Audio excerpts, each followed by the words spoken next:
You're looking for a gaming PC that actually works straight out of the box, doesn't eat your electricity bill, and won't sit idle because a driver or a hidden software issue keeps you from playing.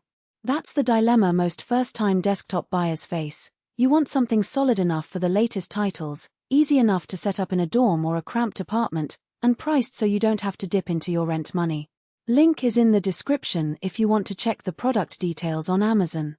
In the next few minutes I'll walk through why the Skytech Chronos Mini hits a lot of those practical marks, where it falls short, and who should really consider it before you click Add to Cart.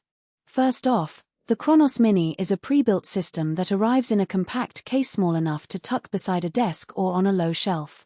That size matters because many budget rigs come in massive towers that dominate a room, forcing you to rearrange furniture or buy a new desk. The case here is a minimalist cube with 3 RGB ring fans that double as a visual cue and a functional cooling solution. In real-world use, those fans keep the Ryzen 3 processor and the GTX 1660 Super graphics card from throttling during a 30-minute Fortnite marathon, and the noise level stays in the low to mid-30s decibels, which is comparable to a quiet conversation. If you live with roommates or have a home office, that's a win. You won't be shouting over a screaming PC every time you load a new map.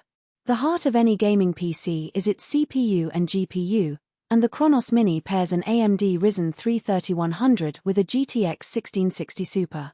The Ryzen 3 is a 4-core chip that runs at 3.6 GHz base and can boost up to 3.9 GHz when needed.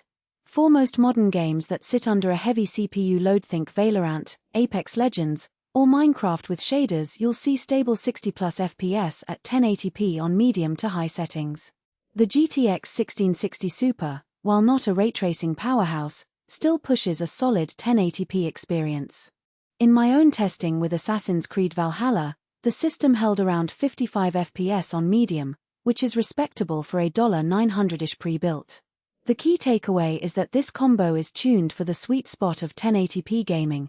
You won't be maxing ultra settings in every title, but you won't be forced to drop resolution either. Storage is where the Chronos Mini really shines for the price. A 500GB NVMe SSD boots Windows in under 10 seconds and loads most games in a minute or less. That means no more staring at a spinning platter while you wait for Call of Duty, Modern Warfare to launch. The downside is the capacity. If you plan to keep a library of large AAA titles, you'll run out of space quickly.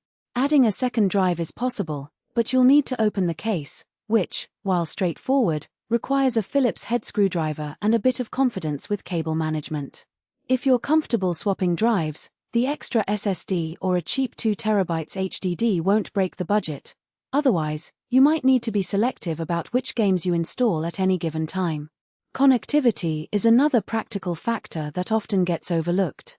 The Chronos Mini ships with 802.11 AC Wi-Fi, which gives you a stable wireless connection without the need for an Ethernet cable handy if your gaming area isn't near the router. It also has a HDMI output and a DisplayPort, so you can hook up either a TV or a monitor without hunting for adapters. There's no bloatware pre-installed, meaning the Windows 10 home image is clean, and you can start installing your favorite launchers right away. For people who hate the endless trial programs that some OEMs preload, this is a breath of fresh air. Now, let's talk about who this machine actually serves. If you're a college student who wants to game a few evenings, stream on Twitch at 720p, and also use the PC for coursework, the Chronos Mini hits the mark. The compact case fits under a dorm desk, the SSD speeds up homework software, and the GPU handles streaming software without choking. It also works well for casual esports fans who don't need the highest frame rates but want a smooth experience. On the flip side, if you're a hardcore 1440p or 4K enthusiast, or you plan to dive into VR, you'll quickly outgrow this setup. The RTX series cards that power smooth VR experiences simply aren't in this price bracket, and the Ryzen 3 won't keep up with the heavy multitasking demands of high-resolution texture packs. There are a couple of hidden trade-offs that become apparent after you unbox the PC. The power supply is 80+ gold certified, which is great for efficiency, but the total wattage sits around 500 W. That gives you headroom for the included components but leaves little room for future upgrades like a higher-tier GPU. If you ever think about swapping the GTX 1660 Super for a RTX 3060, you'd be pushing the PSU near its limit and might need